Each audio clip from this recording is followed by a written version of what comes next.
नमस्कार मित्रों, history research point पर आप सभी का स्वागत करता हूं। बीपीएससी पीजीटी हिस्ट्री का कंप्लीट क्लास ओपन है। बीपीएससी पीजीटी हिस्ट्री का कंप्लीट तैयारी कराया जा रहा है और यह लेक्चर संख्या 10 है मित्रों। पूरी एनसीईआरटी आपकी कंप्लीट कराई जा रही है। कक्षा 6 से लेकर 12 तक की पूरी एनसीईआरटी कंप्लीट कराई जा रही है। जैसा कि आप लोग जानते हैं कि लेकिन बीपीएससी पीजीटी के लिए आपको पूरी एनसीईआरटी कंप्लीट करने की जरूरत नहीं है। आपको सिर्फ कक्षा 11 और 12 की एनसीईआरटी ही आपकी पर्याप्त है। तो क्लास 11 की यह पुस्तक है विश्व इतिहास के कुछ विषय और उसका एक चैप्टर है लेखन कला और शहरी जीवन। तो लेखन कला और शहरी जीवन जो है मेसोपोटामिया की सभ्यता को इंगित करता है। तो यह लेखन कला और शहरी जीवन का यह आप लोग देख सकते हैं 28 से 29 पेज का यह पूरा का पूरा पीपीटी नोट्स है और इतना ही बढ़िया बेहतरीन ढंग से आप लोग को सारे के सारे नोट्स आप लोग को उपलब्ध करा दिए जाएंगे। पूरी एनसीईआरटी में इसी तरह से पीपीटी के माध्यम से आप लोग को देने का प्रयास करूंगा। आप लोगों को सिर्फ पीपीटी नोट्स नहीं मिलेगा, पावर पॉइंट नोट्स ही नहीं मिलेगा, आपको हैंड रिटेन नोट्स भी मिलेंगे, आपको लेक्चर्स वीडियो मिलेंगी, उसकी सीरीज मिलेगी, आपको वन लाइनर नोट्स भी आप लोगों को मिलेंगे और आपको टेस्ट सीरीज भी मिलेगी। हमारी जो टेस्ट सीरीज रहेगी वो 2500 क्वेश्चन की रहेगी। 2500 प्रश्नों की सारगर्भित रामबाण टेस्ट सीरीज रहेगी, 2500 प्रश्नों की, ठीक है, सारगर्भित व्याख्या के माध्यम से। तो यह सब आप लोग देख सकते हैं। तो जो भी लोग सीरियस है, गंभीर है बीपीएससी पीजीटी के लिए, हमारे कोर्स को ज्वाइन करना चाहते हैं, ज्वाइन कर सकते हैं। हमारा ऑफिशियल व्हाट्सएप नंबर डिस्क्रिप्शन में है और यहाँ पर भी शो हो रहा है। यह हमारा ऑफिशियल व्हाट्सएप नंबर है, यह देख सकते हैं। हमारा ऑफिशियल व्हाट्सएप नंबर है 8318397276। यह हमारा ऑफिशियल व्हाट्सएप नंबर है, आप लोग देख सकते हैं 8318397276। यह हमारा ऑफिशियल व्हाट्सएप नंबर है, यहाँ पर भी लिख दे रहा हूँ 8318397276। टेलीग्राम बिल्कुल ज्वाइन करिएगा, लिंक डिस्क्रिप्शन में दिया गया है, आप सभी लोग टेलीग्राम जरूर ज्वाइन कर लेना। आइए शुरुआत करते हैं। मेसोपोटामिया की सभ्यता जहां से खत्म हो चुकी थी वहीं से शुरू करते हैं और यह लेक्चर संख्या 10 है मित्रों। अगर इसके पहले का वीडियो नहीं देखे हैं तो प्लेलिस्ट में जाइएगा और देखिएगा, BPSC PGT history lectures video के नाम से प्लेलिस्ट बनी हुई है, जाइएगा देखिएगा। और सिर्फ 1499 रुपए की यह पूरी सीरीज है, जो भी लोग ज्वाइन करना चाहें ज्वाइन कर सकते हैं। आइए शुरुआत करते हैं लेक्चर संख्या 10, मेसोपोटामिया के मंदिर। यह जानकर आप लोग को हैरानी होगी कि मेसोपोटामिया में मंदिर भी था, मेसोपोटामिया में देवी भी थी और मेसोपोटामिया में देवता भी थे और उसकी उपासना होती थी। हमारी हिंदू संस्कृति, हमारी सनातन संस्कृति इतनी प्राचीन है, यह आप लोग देख सकते हैं। बहुत सारे लोग तो आक्षेप लगाते रहते हैं कि हिंदू संस्कृति, सनातन संस्कृति भारत में क्यों है। तो मैंने आप लोग को इसके पहले मैं मेसोपोटामिया की सभ्यता मैं आपको बता दूं। यहाँ पर एक देवता थे उर देवता, ठीक है, इन देवता का नाम था उर देवता और यह चंद्र देवता है, ठीक है। यह आपके चंद्र देवता, उर का मतलब होता है चंद्र देवता। तो उर जो देवता थे वह चंद्र देवता थे।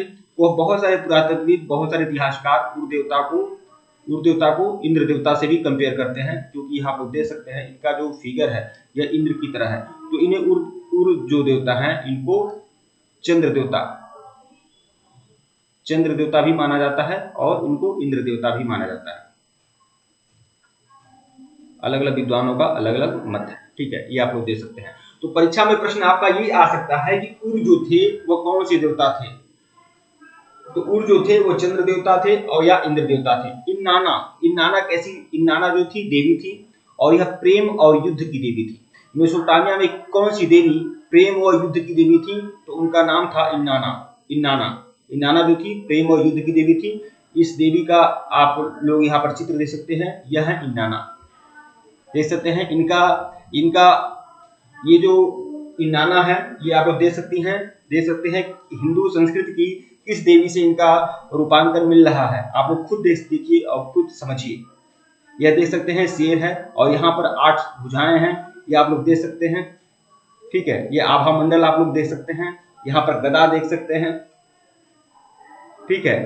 तो ये सब क्या है, ये माता दुर्गा से मिलता हुआ रूप है, ठीक है। तो इस देवी को क्या कहा गया है, यह इन्नाना कहा गया है, यह इन्नाना है और यह प्रेम और युद्ध की देवी मानी जाती है।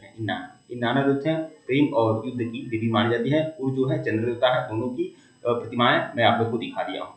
तो प्रश्न आ सकता है, उर जो है चंद्र देवता है और इन्नाना जो है प्रेम और युद्ध की देवी है, ध्यान रखिएगा।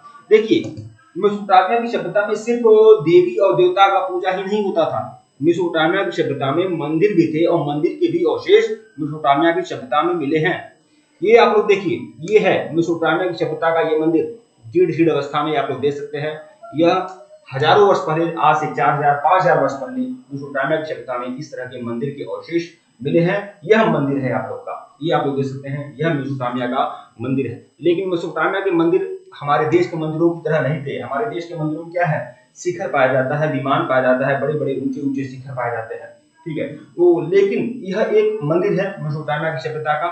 इसके पहले मैं आप लोग को जब इस्लाम का उदय और विस्तार, इस्लाम का उदय और विस्तार वाला चैप्टर पढ़ा रहा था, तो उसमें भी हमने बताया था कि आज जो काबा है ना, आज जो काबा है, काबा शरीफ है, आज मक्का में जो लोग हज करने जाते हैं, वह काबा जब इस्लाम नहीं था ना, तब भी वह काबा उतना ही पवित्र और पाक था। और वहां पर जो मक्का के लोग जो थे, वह काबा की यात्रा करते थे, वर्ष में एक बार काबा में जाकर यात्रा करते थे, काबा में जाकर मत्था टेकते थे। और काबा में मूर्तियां होती थी, काबा में मूर्तियां होती थी, बहुत सारी सैकड़ों मूर्तियां होती थी। मक्का के जो लोग थे अलग अलग कबीलों में बटे हुए थे और अलग अलग कबीले की अपनी अपनी देवी थी, अपनी अपनी देवता थे। तो आप सोच लीजिए, वहां पर काबा में देवी देवताओं की पूजा होती थी, मतलब मक्का में भी पूजा होती थी, अरब देश में भी पूजा होती थी, और मेसोपोटामिया की सभ्यता जब मैं आपको बता रहा हूँ तो यहाँ पर भी बता रहा हूँ, यहाँ पर भी अलग अलग तरह के देवी और देवता थे, जिनका पूरा का पूरा तादाद में जो है, पूरा का पूरा जो समानता जो है वह भारतीय देवताओं से मिलता जुलता है, ठीक है।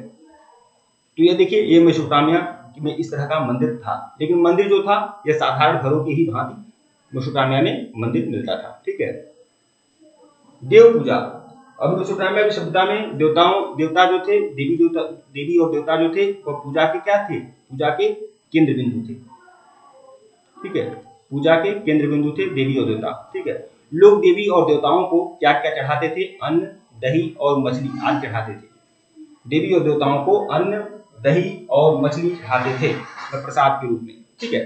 आराध्य देव सैद्धांतिक रूप से खेतों, मत्स्य क्षेत्रों और स्थानीय लोगों के पशुधन का स्वामी माना जाता था। जो आराध्य देव थे वह खेतों के स्वामी माने जाते थे, मत्स्य क्षेत्रों को स्वामी माने जाते थे, और स्थानीय लोगों के पशुधन के स्वामी माने जाते थे। मतलब ये माना जाता था, ये जो सुख है, समृद्धि है, ये जो पशु हैं जो हैं, ये सब क्या है, देवताओं के ही ऊपर निर्भर है। देवता की वजह से ही ये सब सारी सुख और संपत्ति और समृद्धि है, ठीक है। समय आने पर उपज को उत्पादित वस्तु में बदलने की प्रक्रिया, समय आने पर उपज को उत्पादित वस्तु में बदलने की प्रक्रिया, जैसे तेल निकालना, अनाज पीसना, कपड़े काटना, कपड़ा बनाना, मंदिर के पास ही की जाती थी। मतलब मंदिर के पास ही बहुत सारे उद्योग धंधे भी प्रचलन में आ गए। समय आने पर उपज को उत्पादित वस्तुओं में बदलना, उपज को उत्पादित वस्तुओं में बदलना, ठीक है। जैसे मान लीजिए कोई सरसों है, उस सरसों को उत्पादित वस्तु में बदलने का मतलब सरसों को तेल में बदलना, कपास है तो कपास से वस्त्र बनाना, ठीक है। तो समय आने पर उपज को उत्पादित वस्तु में बदलने की प्रक्रिया, जैसे तेल निकालना, अनाज पीसना, कपड़ा काटना, कपड़े बनाना, आज मंदिर के पास ही की जाती थी। मतलब मंदिर जो था अर्थव्यवस्था का केंद्र बन गया था, ठीक है। और यहाँ पर यह ध्यान रखिएगा, जो देवता जो थे उनको अन्न, दही और मछली आदि चढ़ाया जाता था। मेसोपोटामिया की सभ्यता की महानता के बारे में मैंने इसके पहले वाले वीडियो में भी आप लोग को बताया है कि मेसोपोटामिया की सभ्यता ने विश्व की सभ्यता को, विश्व को बहुत कुछ दिया था। उसने विश्व को ज्योतिष दिया था, उसने विश्व को कला दिया था, उसने विश्व को गणित दिया था। और सबसे बड़ी चीज यहाँ आप लोग देख सकते हैं, मेसोपोटामिया की सभ्यता ने समय का विभाजन भी किया था, और समय के विभाजन को, ज्ञान को विश्व को दिया, ठीक है। मेसोपोटामिया की सभ्यता जो थी वह पूरे वर्ष को 12 महीनों में विभाजित करते थे। मेसोपोटामिया की सभ्यता के लोग एक महीने को 4 सप्ताह में विभाजित करते थे, एक दिन को 24 घंटे में और एक घंटे को 60 मिनट में विभाजित करने का कार्य मेसोपोटामिया की सभ्यता ने किया था, ठीक है। समय का विभाजन, अब देखिए समय का विभाजन क्या है। तो देखिए, समय का विभाजन सिकंदर की उत्तराधिकारियों द्वारा अपनाया गया था, सिकंदर के उत्तराधिकारियों द्वारा अपनाया गया। और वहां से देखिए, पहले तो मेसोपोटामिया की सभ्यता के पास समय के विभाजन वाला ज्ञान था, ठीक है। लेकिन बाद में सिकंदर के उत्तराधिकारियों द्वारा यह अपनाया गया, और वहां से यह रोम और इस्लाम की दुनिया में और बाद में मध्ययुगीन यूरोप में पहुंचा था, ठीक है। गिलगेमिस, अब ये गिलगेमिस कौन है? यह मेसोपोटामिया की सभ्यता का एक राजा है, गिलगेमिस। ये आप लोग देख सकते हैं, यह पुरानी प्रतिमा गिलगेमिस की है। यह पुरानी प्रतिमा जो है वह गिलगेमिस की है। गिलगेमिस का क्या इतिहास है? तो यह उरूक नगर का शासक था, उरूक नगर। हमने आपको बताया था कि मेसोपोटामिया की सभ्यता में 3 बड़े नगर थे, 3 बड़े नगर थे मेसोपोटामिया की सभ्यता में। एक था ऊर, एक था उरू और एक था मारी। 3 बड़े नगर थे मेसोपोटामिया की सभ्यता में, और नगरीकरण का विकास भी मेसोपोटामिया की सभ्यता से हुआ था। तो ये जो उरुक नगर था ना, उरुक नगर था, ये उरुक नगर जो था, इसका एक महान शासक था गिलगिमिश। तो गिलगिमिश जो था, ये उरुक नगर का शासक था, और यह एक महान योद्धा था जिसने दूर दूर तक के प्रदेशों को अपने अधीन कर लिया था। तो गिलगिमिश का यह चित्र ध्यान में रखिएगा। गिलगिमिश कहाँ का था, कहाँ का शासक था? तो उरुक नगर का शासक था गिलगिमिश। एक और शासक था अशुरबनिपाल। अशुरबनिपाल का यहाँ पर फोटो आप लोग देख सकते हैं, यह है अशुरबनिपाल। अब अशुरबनिपाल की क्या कहानी है? तो यह असीरिया शासक था। यह जो था असीरिया का शासक था। हमने अपने पिछले वीडियो में आप लोग को बताया हुआ था कि मेसोपोटामिया का जो मैप है, जैसे मान लीजिए यह मेसोपोटामिया का मैप है, मेसोपोटामिया है, ठीक है, ध्यान रखिएगा। तो इसके उत्तरी भाग को असीरिया कहा जाता है, इसके उत्तरी भाग को असीरिया कहा जाता है, और दक्षिणी भाग को बेबीलोनिया कहा जाता है, ठीक है। इसके उत्तरी भाग को असीरिया और दक्षिणी भाग को बेबीलोनिया कहते हैं, ठीक है। तो यह जो अशुरबनिपाल था वह असीरिया का शासक था। इस असीरियाई शासक ने बेबीलोनिया से कई मिट्टी की पट्टिकां मंगवाकर निनवे में पुस्तकालय स्थापित किया था। मतलब असीरिया का एक जगह था निनवे में पुस्तकालय स्थापित किया था इसने, अशुरबनिपाल ने, ठीक है। अशुरबनिपाल शासक था, कहाँ का शासक था? असीरिया का शासक था, और उसने बेबीलोनिया से कई सारी मिट्टी की पट्टिकाएं मंगवाया और उसने निनवे में एक पुस्तकालय स्थापित किया था। इसको मैं और अच्छे तरीके से यहाँ पर मैं आप लोग को बता दे रहा हूँ, वैसे मैं कई बार बताया हूँ,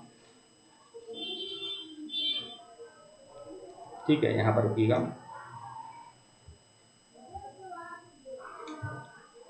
यहाँ पर जैसे मान लीजिए यह आपका मेसोपोटामिया का ऐसे मैप है, ठीक है।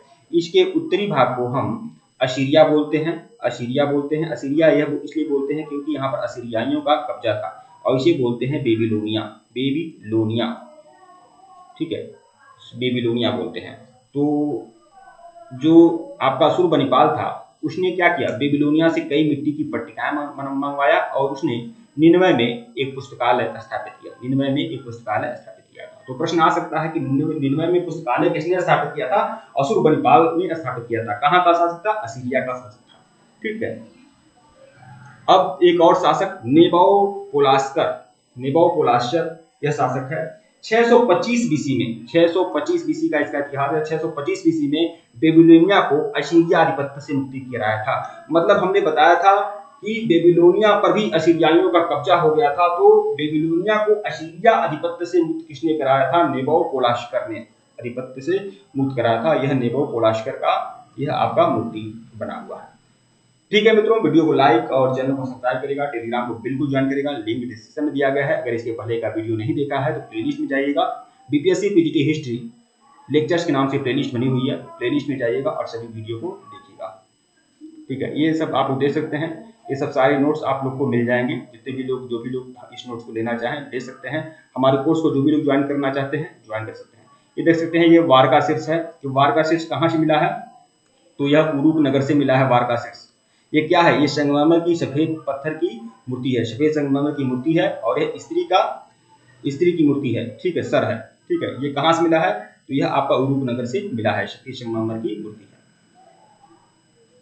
ठीक है मित्रों। वीडियो को लाइक और चैनल को सब्सक्राइब करिएगा। धन्यवाद आप लोग को। हमारा ऑफिशियल व्हाट्सएप नंबर डिस्क्रिप्शन में है, यहाँ पर शो हो रहा है हमारा ऑफिशियल व्हाट्सएप नंबर 8318397276 हमारा ऑफिशियल व्हाट्सएप नंबर है।